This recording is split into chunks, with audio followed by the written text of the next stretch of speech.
Get on your knees and beg for forgiveness.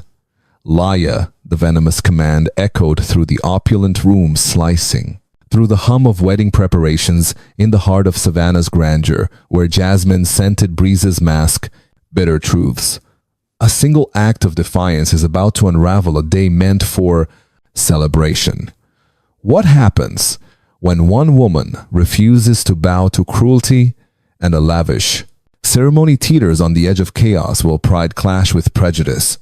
Or will justice rise from the ashes of a shattered vow? This is a story of courage that'll keep you guessing until the final moment. Hey, if you're as hooked as I think you are, hit that subscribe button and let me know in the comments where you're listening from and what time is it there. What do you think will happen? Stick around because you won't believe how this unfolds. Let's dive. In Laya Johnson's shoes crunched on the gravel path leading to the Thompson estate. Each step a reminder of the invisible chains binding her to this place. The morning air in Savannah carried the sweet tang of magnolia, but for Laya, it was laced with the bitter taste of obligation at 35. Her hands were calloused from years of scrubbing floors and polishing silver, her spirit tempered by the quiet endurance of a life spent serving those who saw her as less. Yet, as she approached the sprawling mansion, its white columns gleaming under the dawn, Laya's chin remained high, her eyes sharp with a fire no one could douse inside the kitchen, the heart of the Thompson household. Laya moved with practiced grace. She slid a tray of cornbread into the oven, the warm, buttery scent mingling with brewing coffee, her apron crisp and white was a shield against the world. Beyond these walls, a world where she'd once dreamed of more, born in a cramped Savannah neighborhood, where houses leaned like weary soldiers. Laya had clawed her way through poverty, sending every spare dollar to her younger brother Jamal. Now, an engineer in Atlanta, her mother's voice, soft and resonant, echoed in her mind. Oh freedom over me." The gospel hymn was Laya's anchor, a whisper of strength from a woman long gone 15 years ago at 20. Laya had taken this job, lured by the promise of steady pay. The Thompsons, with their real estate empire, were Savannah's untouchables, their name a currency in high society. But the cost of working for them was steep. Evelyn Thompson, matriarch, wielded her authority like a whip, her sharp blue eyes scanning for weakness.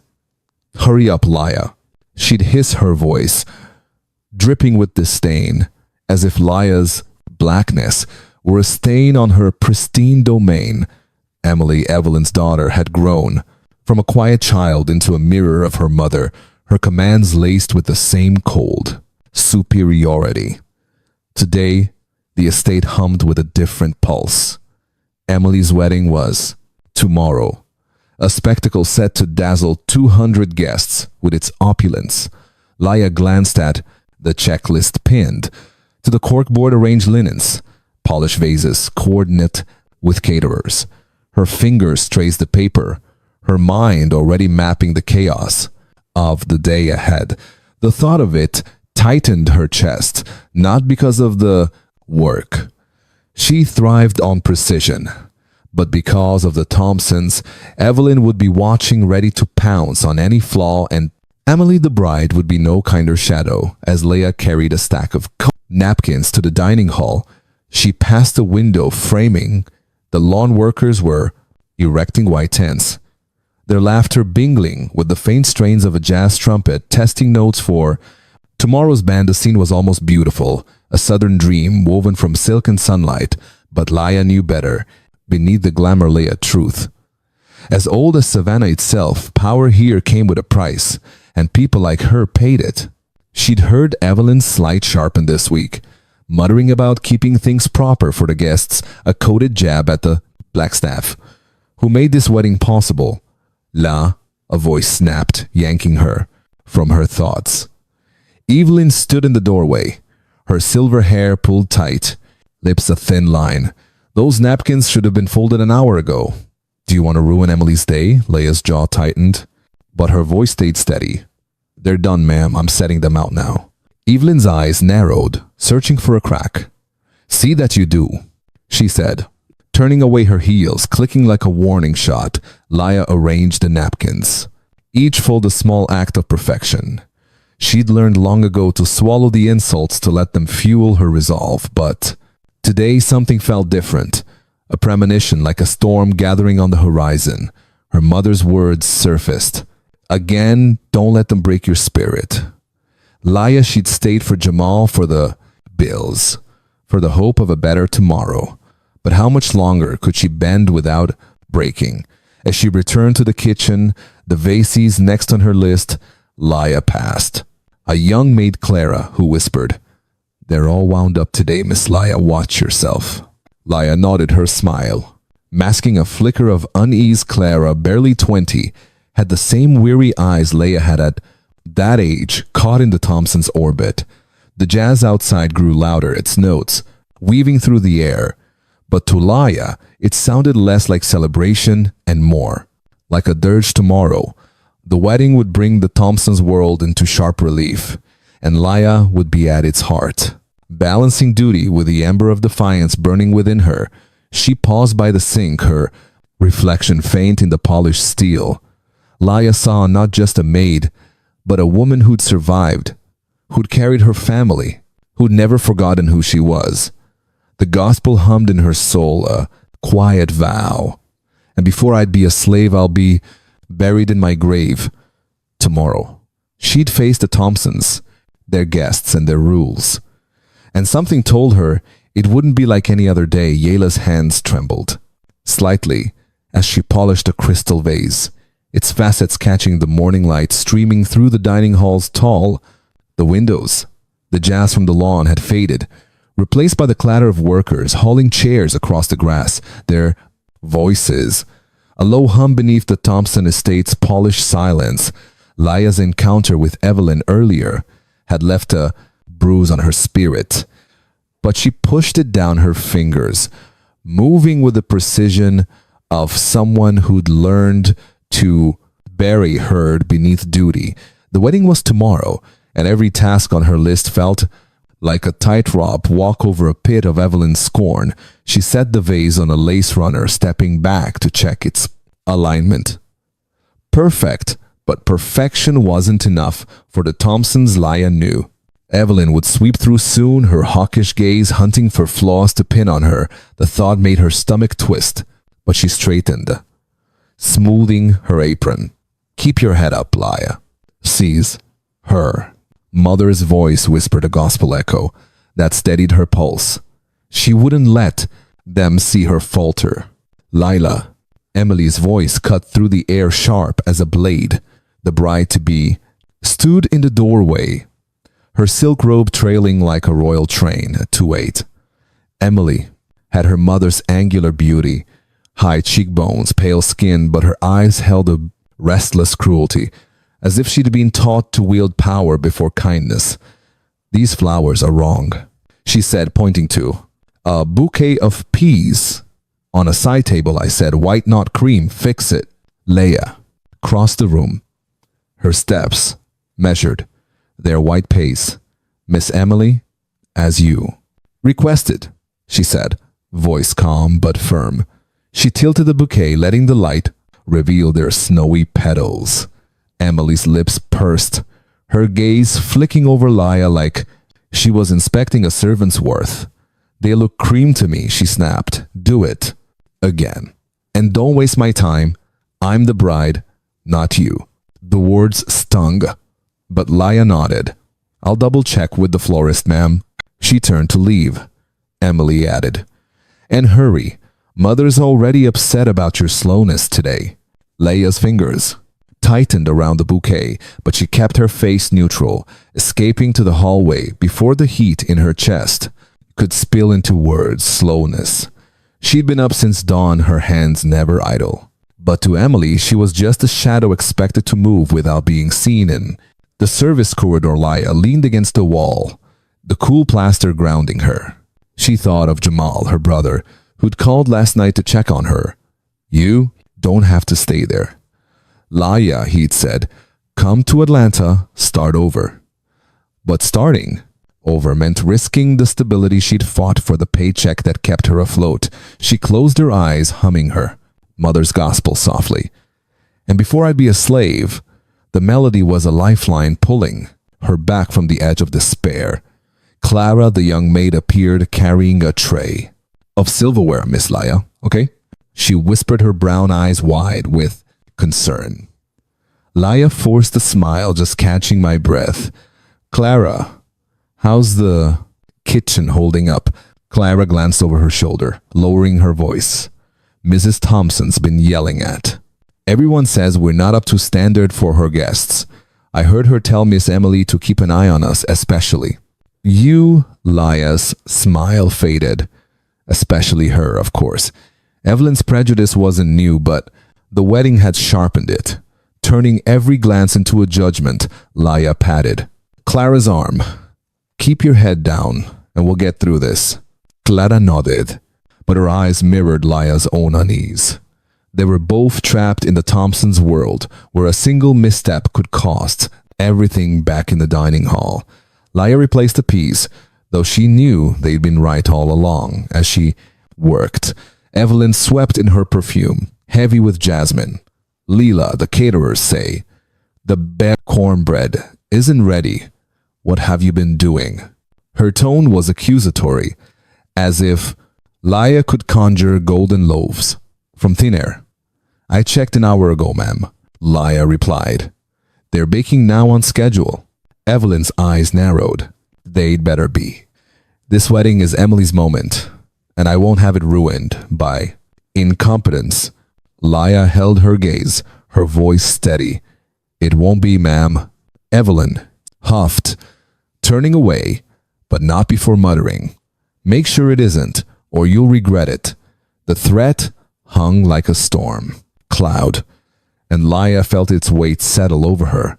She moved to the next task, arranging crystal glasses, but her mind raced. Evelyn's words weren't just about cornbread. They were a warning, a reminder of the power she held over Laya's life. As Laya worked, the jazz band outside struck up a new tune, its notes weaving through the open windows to the guests arriving tomorrow. It would sound like joy, but to Laya it was a mask for the tension coiling tighter. With each passing hour, she thought of her mother's gospel, its promise of freedom, and wondered if she'd ever find it tomorrow. The wedding would test her patience, her strength, her soul. And deep down, Laya sensed that this day, unlike any other, might demand more than she'd ever given. Laya's footsteps echoed softly in the bridal suite, a sanctuary of silk and mirrors, where the air shimmered with the weight of tomorrow's vows. She carried a folded linen cloth, its ivory weave meant to drape the table, where Emily would sign her marriage license. The room glowed under chandelier light, but Laya's chest tightened with the memory of Emily's earlier scorn and Evelyn's veiled threat. She moved with care, her hand steady despite the pulse hammering in her throat. One wrong move and the Thompsons would pounce. Emily stood before a full-length mirror, her wedding gown, a cascade of lace that caught the light like frost. Her bridesmaids fluttered around her, their laughter sharp and fleeting, while Evelyn perched on a velvet chair, her gaze slicing through the room. Laya approached the table, unfolding the cloth with practiced precision. But as she smoothed it over the polished wood, a sudden gust from an open window tugged at the fabric. The cloth slipped from her fingers, fluttering to the floor with a whisper that felt like a thunderclap. The room froze. Yayla's breath caught her eyes darting to the crumpled cloth at her feet. She bent to retrieve it, her fingers brushing the soft weave. But Evelyn's voice cut through like a lash. What have you done, Laya? The matriarch rose, her silk dress rustling with menace. Bridesmaids turned their chatter, dying, and Emily's head snapped toward Laya, her lips curling in disdain. It's just the cloth, ma'am. Laya set her voice steady as she lifted it, shaking off invisible dust. I'll set it right now. She moved to drape it again, but Evelyn stepped closer, her perfume sharp and suffocating. just the cloth. She mocked her blue, eyes glinting. "This is my daughter's wedding, and you're tossing linens like some careless child. Do you have any idea what's at stake?" Laya's grip tightened on the fabric, but she held Evelyn's gaze. "I understand, ma'am. It won't happen again." Her words were calm, a shield against the storm she sensed brewing, but Emily strode forward, her gown, swishing, her voice cold as ice. "That's not enough, Ela. You've disrespected my day. You need to apologize properly." The word properly hung in the air, heavy with intent. Laya's stomach churned. She knew what they wanted, what they'd always wanted, her submission, her humiliation. Evelyn's lips curved into a smile that didn't reach her eyes. "Kneel, Laya," she said, her voice soft but venomous. "Kneel and beg forgiveness for your carelessness. It's the least you owe, Emily."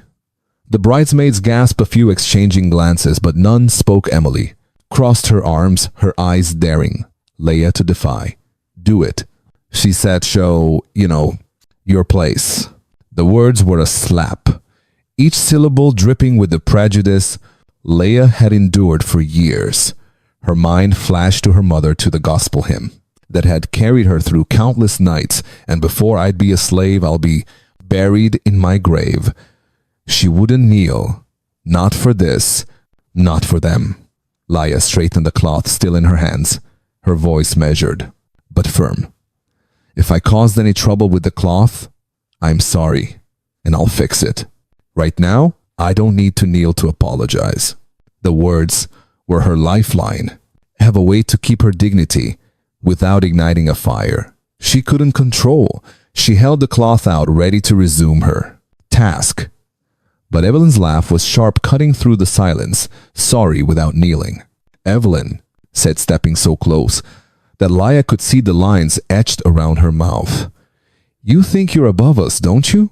This is Emily's day, and you'll show respect the way we demand." Emily nodded, her voice rising. "You're ruining everything. Laya, kneel, or you're finished here." Laya's heart pounded a drumbeat of rage and resolve.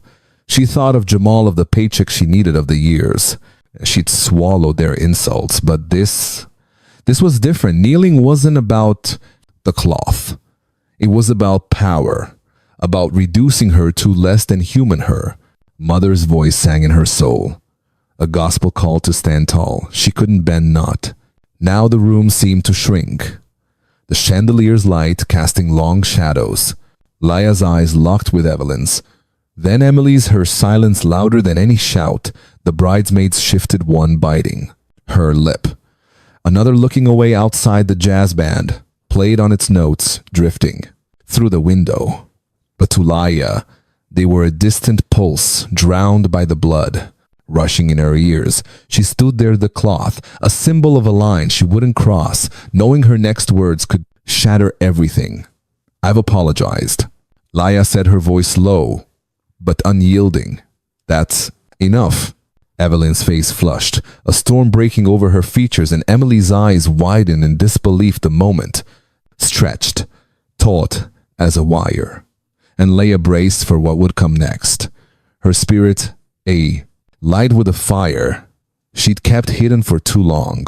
Laya stood rooted in the bridal suite, the ivory cloth clutched in her hands, its weight far heavier than linen should be. Evelyn Thompson's command to kneel pulsed in the air, a venomous challenge echoed by Emily's cold stare.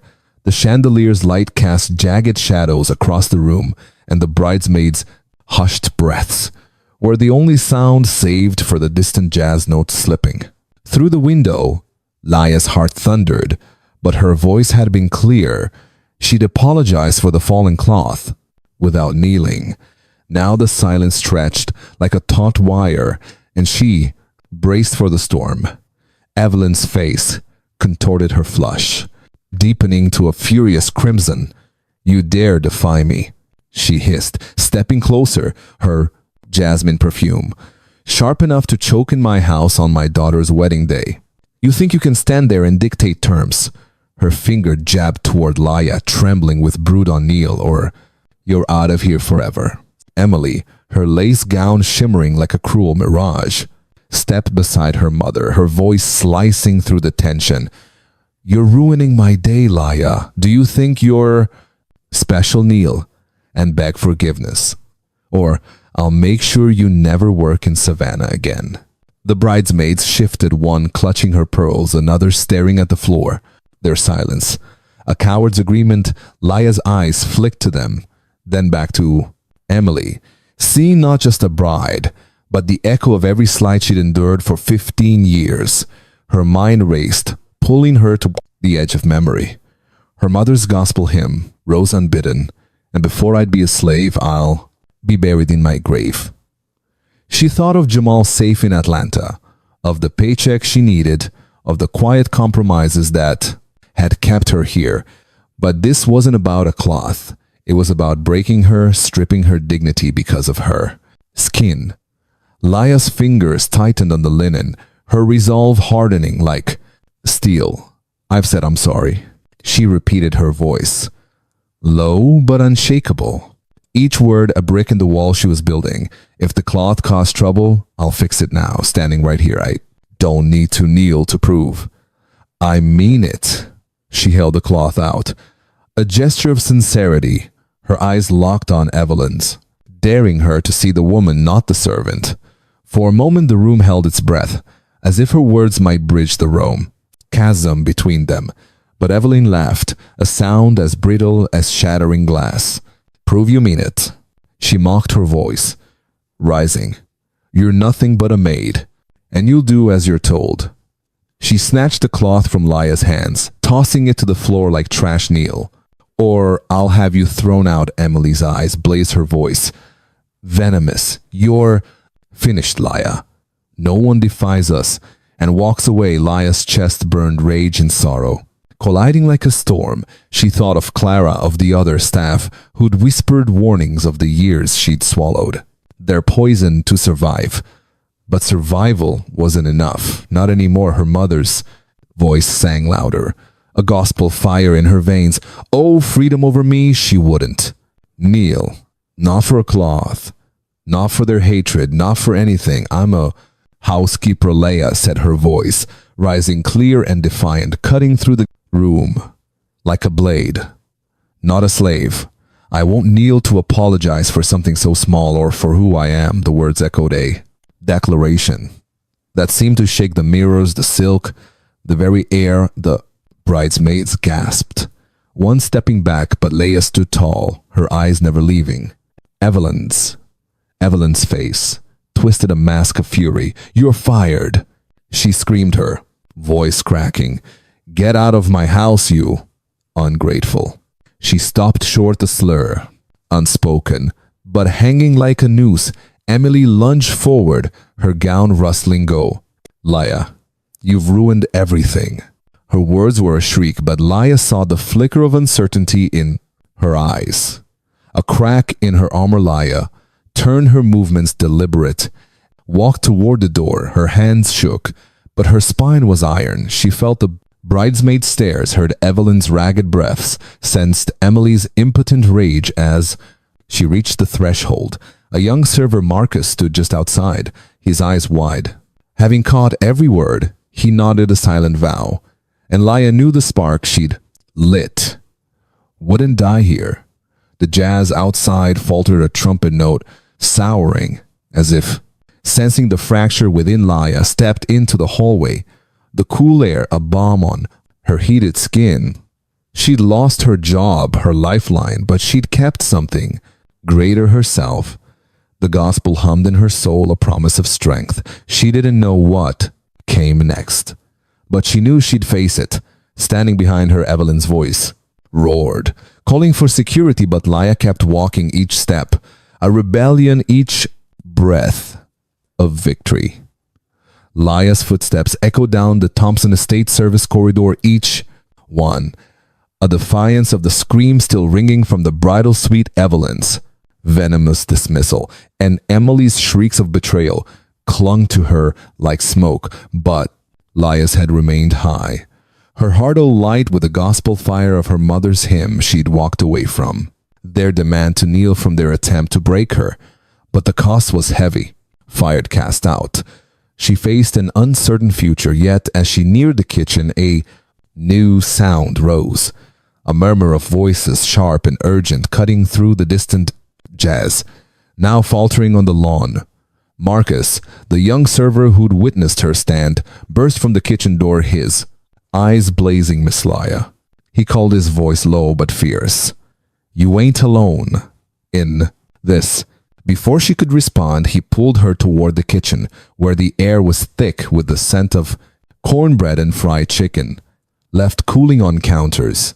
A dozen staff members, cooks, servers, cleaners, mostly black, their faces etched with years of quiet endurance, stood in a tight circle, the whispers halting as Laya entered. Ruth, a veteran cook with gray braids and hands scarred from decades of labor, stepped forward, her apron crumpled in her fist.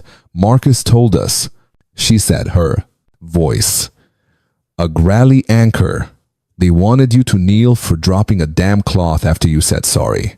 No, ma'am, that ain't. Right? The others nodded, their eyes flashing with a shared anger.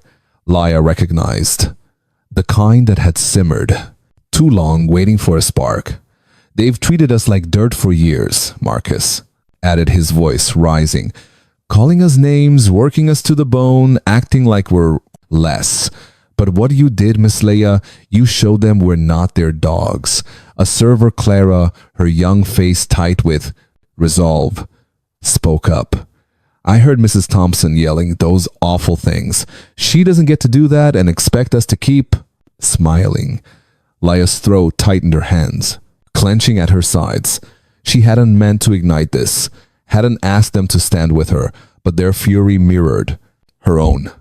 I just did what I had to, she said softly, her voice steady despite the tremor in her chest. But y'all don't need to risk your jobs for me. Ruth shook her head, her eyes fierce. This ain't just about you, Laya. It's about all. Two of us, we're done. Bowing.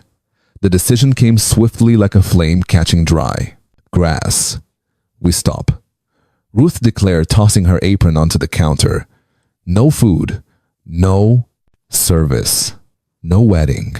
The others murmured agreement, their voices a chorus of rebellion. Marcus grinned, a spark of defiance in his eyes. Let's see how their fancy guests like an empty table. Laya felt a surge of pride, tinged with fear.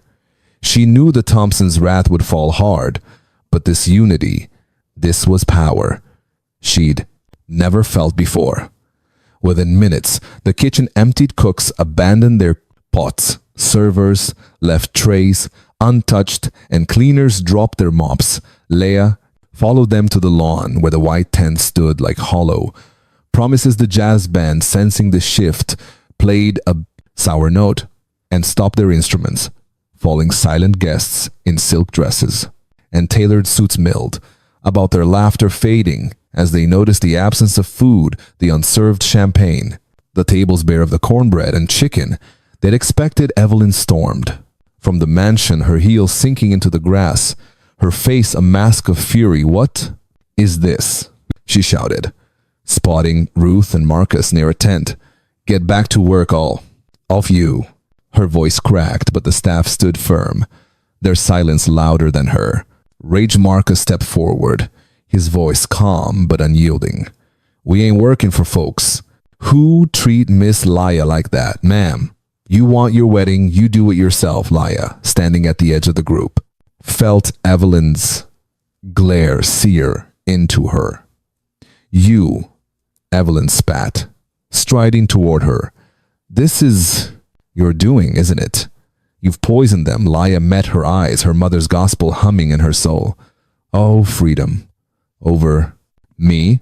I didn't ask for this, she said, her voice clear. They're standing up for what's right. Same as me. Evelyn's hands shook, but before she could retort, a guest's voice rang out, demanding answers, and she turned distracted by the growing chaos. Clara slipped beside Laya, whispering, You gave us courage. Miss Laya, whatever happens, we're with you. Laya squeezed her hand, her heart swelling. She hadn't planned this rebellion, but it was hers. Now there's a fire spreading beyond the Thompsons' control. The lawn, once a stage for their glory, was unraveling. Guests muttering, servers gone, the wedding teetering on collapse. Laya's gaze drifted to the horizon, where Savannah's oaks stood sentinel. She thought of her mother, of the gospel that had carried her here, and felt a strange peace. The Thompsons could take her job, her security, but they couldn't take the strength of those who stood with her, the spark she'd lit. As Evelyn's shouts faded into the clamor, Laya knew the real storm was coming. She was ready to face it. The Thompson Estates' lawn, once a stage for southern splendor, now churned with discord, its white tents sagging under the weight of a wedding. Undone guests in tailored suits and shimmering gowns clustered in confusion, their murmurs rising like a swarm of bees. The absence of cornbread and fried chicken on the tables, the untouched champagne flutes, and the silent jazz band left a void where celebration should have been. Laya stood at the lawn's edge, her heart a drumbeat of pride and apprehension, watching the staff's rebellion ripple through the Thompsons' carefully curated world. Evelyn's shout still echoed, but the staff remained unmoved, their defiance a wall she couldn't breach.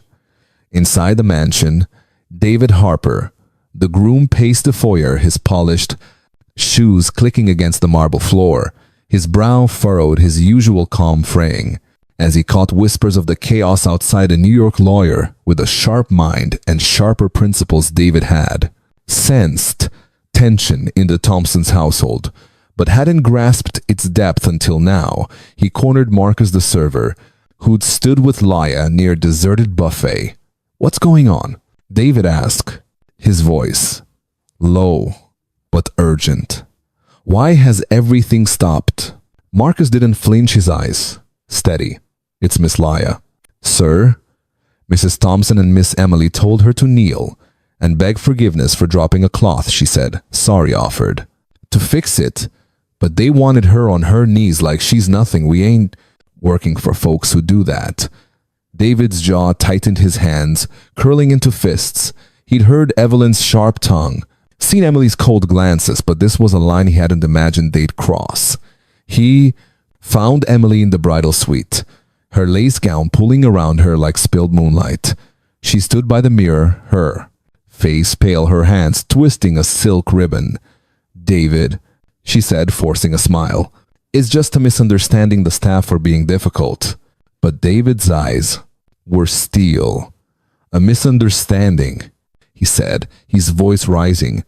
"You and your mother told Laya to kneel for dropping a cloth. After she apologized, Emily, do you—" I hear how that sounds. Emily's smile faltered, her voice defensive. "She disrespected me. David, it's my wedding day, and she made a mistake. Mother just wanted her to show respect." David stepped closer, his anger a quiet storm. "Respect? You mean submission? You humiliated her because she's black? Because you think you can? That's not respect. It's cruelty." Emily's eyes widened, her breath hitching. "You're blowing this out of proportion. She's just a maid. Just a maid." David's voice cracked like a whip echoing in the suite. "She's a person, Emily. And you treated her like property. I thought I knew you, but this is who your family is." He gestured toward the window, where guests were now openly complaining, some heading for their cars. "Look out. There. Your perfect day is falling apart because you couldn't treat one woman with dignity." Emily's face crumpled, tears streaking her makeup. "David, please," she pleaded, reaching for him. "We can fix this. Tell them to come back and we'll go on." But David pulled away, his voice low but final. "I can't marry into this, Emily. Not with a family that thinks like this. I won't start her life on a foundation of hate." He turned his steps heavy, leaving her standing alone, the ribbon slipping from her fingers outside. Evelyn was losing her grip. She stormed through the tents shouting at guests to stay at the few remaining staff to work, but her voice was drowned by the growing exodus. Laya watched from the sidelines, her arms crossed her, mother's gospel humming in her mind. Oh, freedom over me. She hadn't meant to unravel the wedding, but she felt no guilt. The Thompsons had built this house of cards, and their own prejudice had toppled it. Marcus approached his face, grim but proud. Miss Emily's called. Off, he said. Mr. David walked out, said, he's done. Laya's breath caught a mix of shock and vindication. Washing over her, the wedding, the Thompsons' crowning moment was dead before the vows guests streamed toward the parking lot, their whispers sharp with scandal. A woman in a red dress muttered, that Maid caused all this. But another, a friend of David, snapped, no, the Thompsons did. They went too far. Laya's eyes met Clara's across the lawn, the young maid nodding in. Silent solidarity. The staff gathered near the tents, their faces a mix of fear and triumph. Evelyn, spotting Laya, started toward her, but a guest's shout for her. Attention pulled her away. Laya stood firm, the weight of her choice settling over her. She'd lost her job, stability, but she'd gained something greater, a spark that had ignited others, a truth that couldn't be silenced. The sun dipped low, casting long shadows over Savannah's oaks. Laya felt the gospel's promise in her bones, a strength that no Thompson could take. The wedding was over, but her fight wasn't. She didn't know what tomorrow held, but as the last guest vanished, she knew one thing. She'd never kneel again. The Thompson estate lay silent under Savannah's fading dusk, tents sagging like wilted flowers, a quiet testament to the wedding that never happened. Laya Johnson stood at the edge of the lawn, her shadow blending with the oaks as the last guest's taillights disappeared down the road. The air, once alive with jazz and laughter, now carried only the hum of cicadas and the weight of what she had done. She had stood against the Thompsons' cruelty, sparking a rebellion that toppled their grand day. But the victory was bittersweet, jobless, and uncertain. She faced a future as dim as the twilight, yet a spark glowed within her, fueled by her mother's gospel. Oh, freedom over me. By morning, Savannah buzzed with scandal. Laya sat in her small apartment, the single window framing the street where children played their laughter, a stark contrast to the storm within her. Her phone buzzed, not with messages from the Thompsons, but from strangers. A post on X, shared by a guest, had gone viral. Laya Johnson, the maid who refused to kneel for a fallen cloth, had become a hero. Thousands shared the post, praising her courage. She lingered on the comments. She's one of us, standing tall. A knock at the door pulled her from the screen. Ruth, the cook, stood there with a plate of warm cornbread. Thought, you might need this. Laya, she said, gray braids catching the light. She hugged Laya tightly. You lit a fire. Girl, Marcus, Clara, everyone's talking about you. Laya's throat tightened. I didn't mean to drag you all into this. Ruth, you could lose everything. Ruth laughed, deep and unwavering. Lose? What? Laya, you showed us we're worth more. I'll handle the kitchen. People at church are praying for you. And that's not all, Mr. Harove, the event planner, wants you to manage his team. He needs someone with your backbone. Hope flickered in Laya's eyes. A job. A chance to start fresh. Not out of pity, but respect. She traced the edge of the plate, hesitating. I'm thinking of something else. My own business. Maybe events done right, where no one is made to feel small. Ruth's eyes gleamed. That's the spirit. We'll be your first crew. Her words wrapped around Laya like a gospel hymn, lifting her higher than she had felt in years. She wasn't alone. Her stand had woven a community stronger than the Thompsons' wealth across town. The Thompson mansion stood under siege, Evelyn paced the drawing room, silk scarf slipping, snapping at a maid who wasn't Laya. Phones rang unanswered. Old friends, once eager for her favor, kept their distance. The wedding's collapse had fractured their social empire. Emily sat in her room, the unworn wedding gown draped over a chair like a ghost.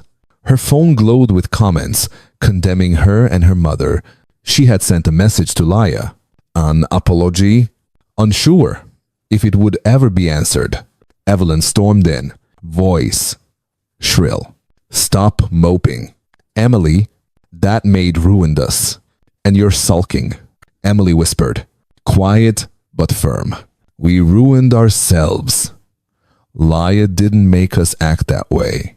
Evelyn's face hardened, but for the first time, a crack appeared. The truth cut through her armor. Back at Laya's apartment, the day brought more visitors. Clara arrived, eyes bright, recounting how Marcus was rallying the staff in support of Laya. We're proud of you, Clara said, handing Laya a flyer from their church, announcing a gathering to honor her courage. Laya's chest swelled. The gospel's promise felt alive in these acts of love. She thought of her mother, of the hymn that had carried her through, and before I'd be a slave, I'll be buried in my grave. Her stand had cost her security, but given her purpose in a community that lifted her higher than any paycheck ever could. That evening, the small apartment glowed with warmth, not from the single lamp, but from the people gathered there. Ruth, Marcus, and Clara sat around a table, plates of cornbread and collards steaming between them. Laya shared her vision of a new business, a place where no worker was made to feel small, where weddings and events could be celebrated with dignity. Marcus leaned forward, grin wide. I'm in. Miss Laya, I know people who'll jump at working with you.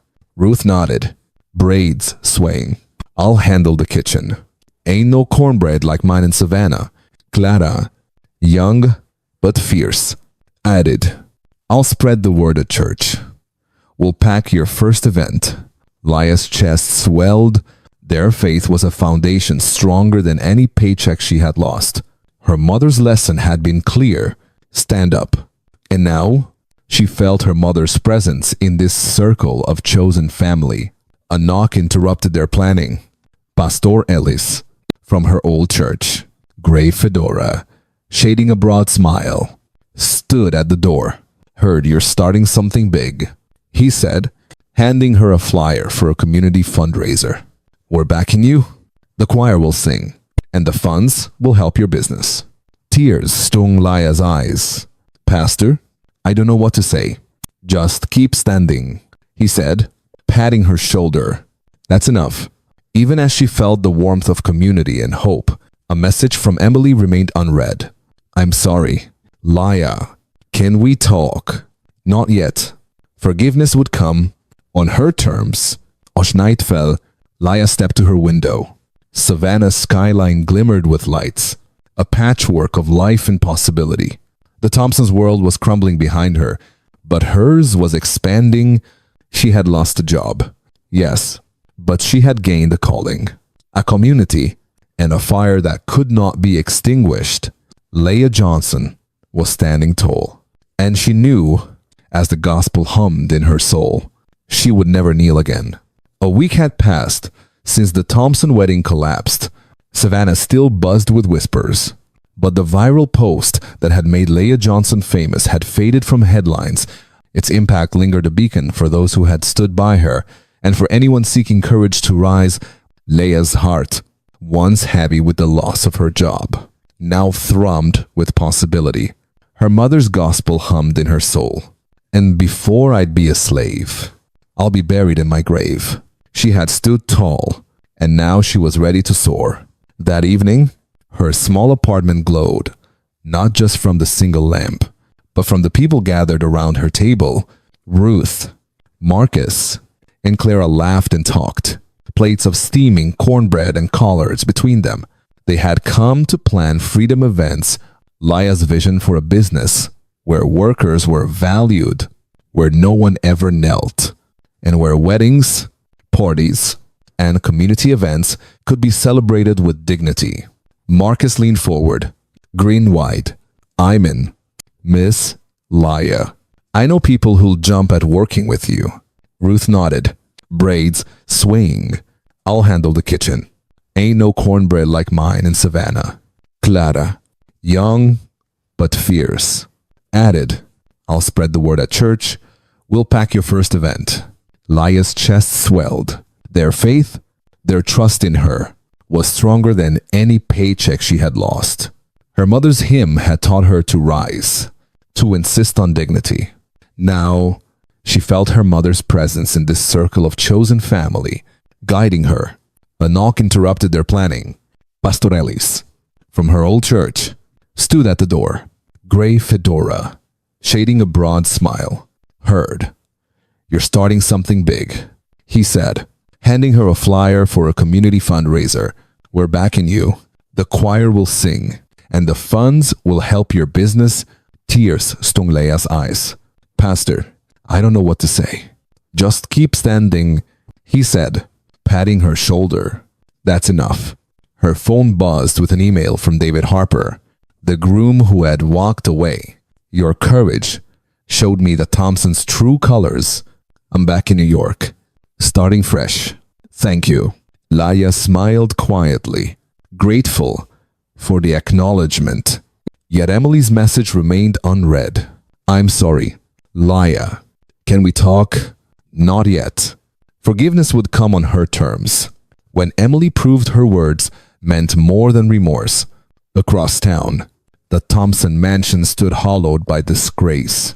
Evelyn Thompson paced her study. Social calendar, empty. Old allies, avoiding her calls. Business deals faltering. Her empire, built on image and control, was crumbling. Emily sat in her childhood bedroom, the folded wedding gown beside her. For the first time, she wanted to rise above her mother's shadow, to become more than the reflection of cruelty she had inherited. Back in Laya's apartment, neighbors arrived. Drawn by the story that had made her a quiet legend, they shared their own tales of injustice, of small battles fought and dignity defended. Laya listened, each story strengthening her resolve. She thought of her mother, whose gospel had been her shield, and felt a new song forming a song of freedom not just for herself, but for all who stood with her. The fundraiser, the new business, the growing community, they were her future. A tapestry woven from courage and faith. As night deepened, Laya stepped outside. The Savannah sky stretched above, a canvas of stars. She closed her eyes, hearing her mother's hymn in the wind. Oh, freedom over me. She felt the pride of her brother, the strength of Ruth, Marcus, Clara, and countless others lifting her. The Thompsons had tried to break her, but they had only forged her stronger. She had lost a job but gained a calling, a purpose, and a community that would not let her falter. Each step down the sidewalk felt lighter, each breath fuller. The mansion behind her, grand, imposing, was powerless now. Ahead lay freedom events. A dream, a vision she would bring to life on her own terms. David's gratitude, Emily's unread message, the church's support. They were threads in a larger story she was writing with every choice. She did not yet know if forgiveness would come, or what challenges awaited, but she knew one thing: she would never kneel again. Her defiance, her courage, would echo far beyond Savannah's oaks. Laya Johnson walked forward into a future she was creating. Each step was a testament to the power of dignity. The Thompsons' empire had crumbled, but hers rose. Not built on wealth or image, but on courage, community, and the unyielding belief that every person deserved respect. She paused at the corner, feeling the night hum around her. Somewhere, children laughed, a streetlight flickered, and a soft wind carried the distant strains of a gospel hymn. Laya smiled, feeling the spark she had ignited burn brighter than ever. She had chosen to stand. She had chosen freedom, and she would never look back. In Savannah's heart, one woman's courage had lit a fire. It was a fire that would continue to burn in her life, in the lives of those she touched, and in the stories yet to come. Laya Johnson had lost a job. Yes, but she had gained a purpose, a calling, and a community that could never be taken from her. And as she walked into the night, her song lifted high. She knew this was only the beginning. Freedom was hers to claim, and hers to share with anyone brave enough to stand beside her